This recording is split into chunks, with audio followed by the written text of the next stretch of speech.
Hi friends, myself Avinash Prakash, Professor Diesel Traction, IRMI here.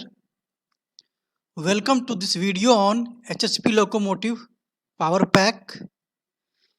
Before we discuss different components of power pack of HHP engine, let's discuss some basics of diesel engine working in this video. There are many videos available online in YouTube where it is very easy to understand the basics of internal combustion engines like two-stroke, four-stroke engine, petrol or diesel engine, their differences, their working principles.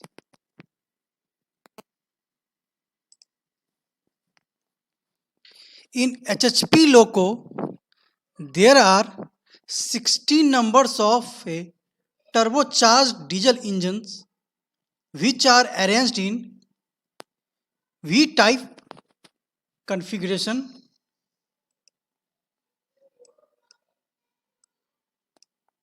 This means the cylinders and pistons are aligned in two separate planes or banks so that they appear to be in a V when viewed along the axis of crankshaft. This is the axis of crankshaft and cylinders are arranged in V-type configuration. Advantages of two-stroke engine in HHP locomotive. First, low weight per horsepower. It is a two-stroke engines incorporating the advantage of low weight per horsepower because in each revolution of crankshaft we are getting one power stroke. So each rotation of crankshaft we are getting one power stroke.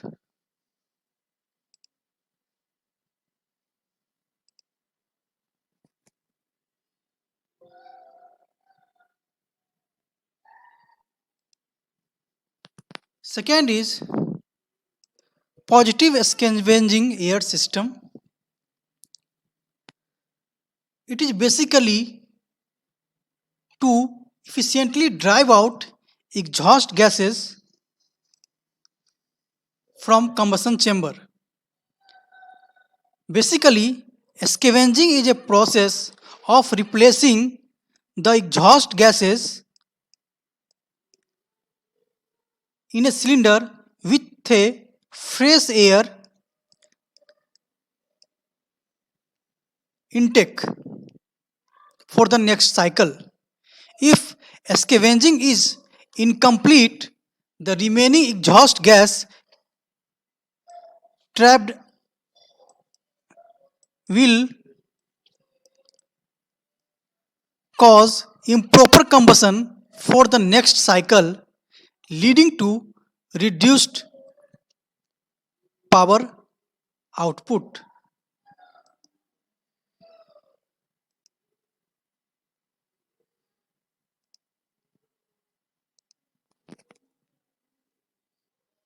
Solid unit injection. Solid unit injection for better control over ignition timing, ignition pressure, and atomization of fuel droplets. A unit injector is a high pressure integrated direct fuel injection system for diesel engines combining the injector nozzle and the injector pump in a single component. High pressure injection delivers power and fuel consumption benefits over earlier low pressure fuel injection by injecting fuel as large number of smaller droplets, giving a much higher ratio of surface area to volume. This provides improved vaporization from the surface of the fuel droplets and so more efficient combining of atmospheric oxygen with vaporized fuel, delivering more complete and cleaner combustion. Injection pressure can be increased up to 20,000 to 30,000 psi that helps in better atomization, mixing, and combustion. So it provides more accurate timing and hence improve specific fuel consumption. High compression ratio means more thermal efficiency. You can see the plot of efficiency versus compression ratio. A high compression ratio is desirable because it allows an engine to extract more mechanical energy from a given mass of air fuel mixture due to its higher thermal efficiency. This occurs because internal combustion engines are heat engines and higher compression ratios permits the same combustion temperature to be reached with less fuel while giving a longer expansion cycle, creating more mechanical power output and lowering the exhaust temperature. Diesel engines use higher compression ratio than petrol engine because it is easier to compress pure air rather mixture of fuel and air. Also, the lack of a spark plug in diesel engine means the compression ratio must increase the temperature of the air in the cylinder sufficiently high to ignite the diesel. I am not going into details of thermocycle.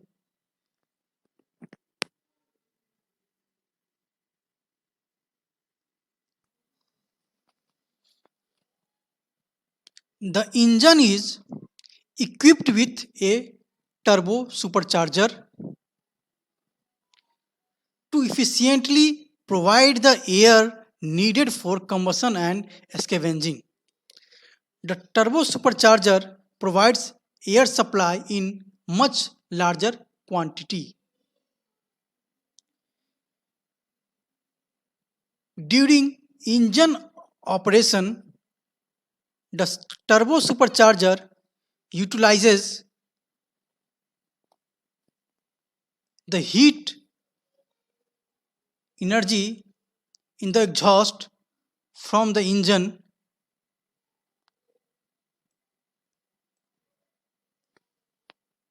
as well as power from the camshaft gear train to drive the turbine.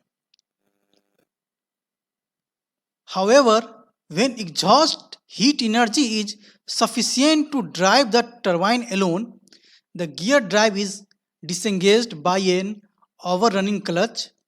The turbine then drives a centrifugal blower which furnishes air to the engine.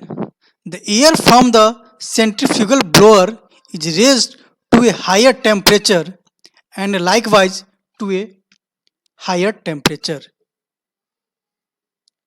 This it is desirable to reduce the temperature of compressed air to increase its density before it enters the air box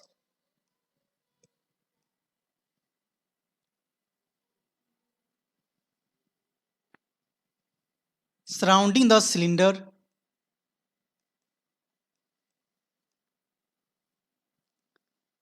The air temperature is reduced by passing it through the aftercooler. So, what does a turbocharger and aftercooler does?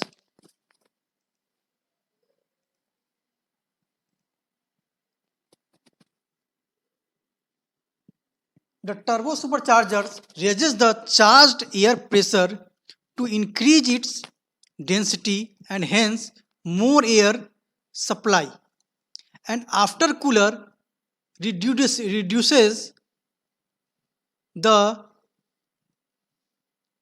compressed charged air temperature to increase its density. More density of air means more quantity of air in a given volume of combustion chamber. So, accordingly, more fuel can be burnt and more energy can be produced from the same given volume of combustion chamber. Similarly, high level of scavenging will cause very little amount of exhaust gas entrapped inside the combustion chamber. So, more quantity of charged air will be filled inside the combustion chamber, and accordingly more fuel can be burnt and more energy can be produced from the same given volume of combustion chamber. Thus, cooled air of greater comparable weight and having more oxygen is available to the engine. Now, working of two-stroke diesel engine. In any heat engine, either two-stroke or four-stroke, these four processes have to happen to generate power, that is suction stroke, compression stroke, power stroke, and exhaust stroke. So let's discuss one by one. Suction stroke. Assuming that the piston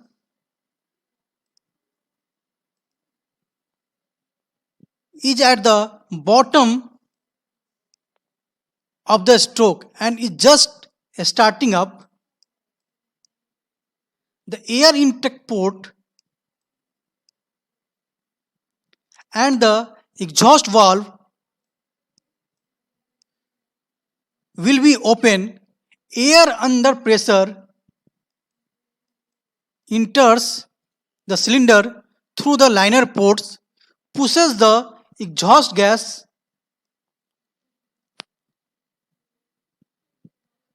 remaining from the previous power stroke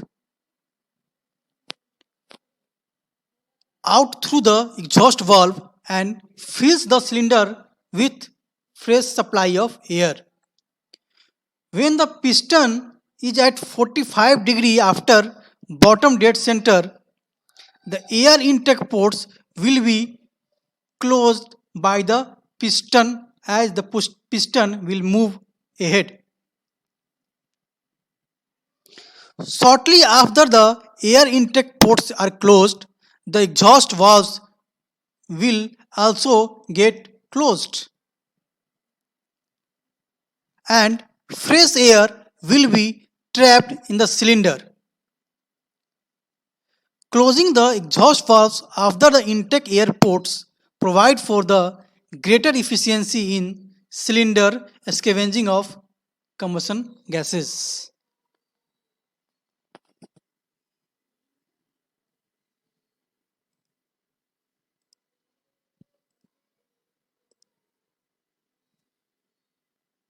Compression stroke.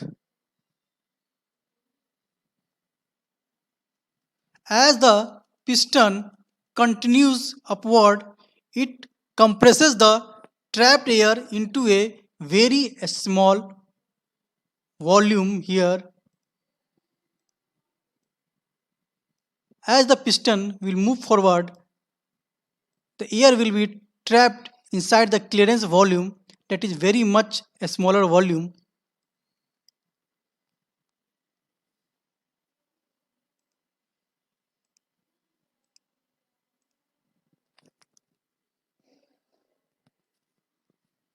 Power stroke. Just before the piston reaches top dead center, the fuel injector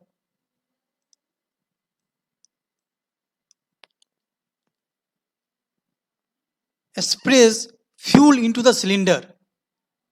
Ignition of the fuel is practically instantaneous. Due to this, The temperature of the compressed air trapped in the top of the cylinder is high, so it burns very quickly. The fuel burns rapidly as the piston is forced down on the power stroke of the piston. So, due to the heat energy, high pressure waves are created and piston is forced to move downwards. The piston continues downward in the power stroke until the exhaust valve gets open. So a diesel engine has no spark plug, it has unit injector, and when the pressure and temperature of compressed air reaches in the clearance volume to a very high level, the fuel supply from the injector gets auto ignited and power stroke starts.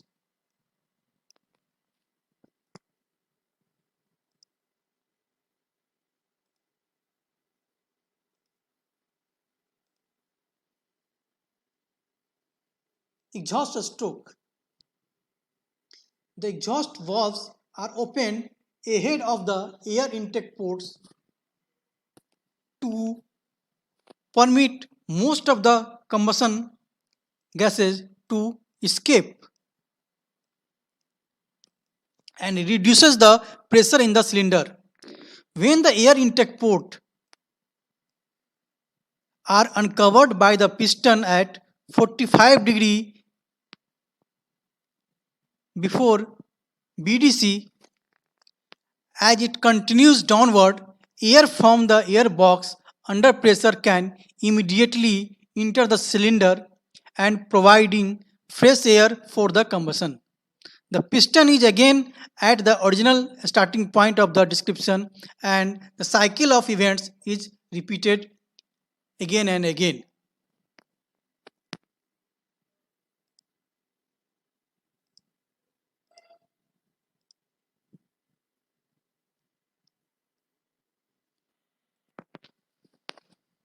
This is the typical power assembly of HHP locomotive. As you can see, these are intake air ports circumferential. The air enters from this circumferential intake air port when the piston is below this point. So when the piston is moving downwards, air will enter inside the combustion chamber, and as the piston again retracts after BDC from reaching after reaching BDC, this port gets closed, so supply of air is cut off and it starts compression. We have a injector well. Here injectors are fitted and it injects diesel fuel. So when the compression stroke completes, as the piston reaches TDC, the fuel burns automatically due to high pressure and temperature of air. So then power stroke starts, and as the piston moves down at particular angle, the exhaust valves get opened and exhausts are coming out, reducing the pressure inside the cylinder. Further, as the piston moves downward, air enters, it also forces the exhaust to come out from the exhaust valve. In this manner, this two-stroke cycle is getting completed. So we have four exhaust valve and a circumferential intake ports and a injector at the cylinder head for the supply of atomized fuel.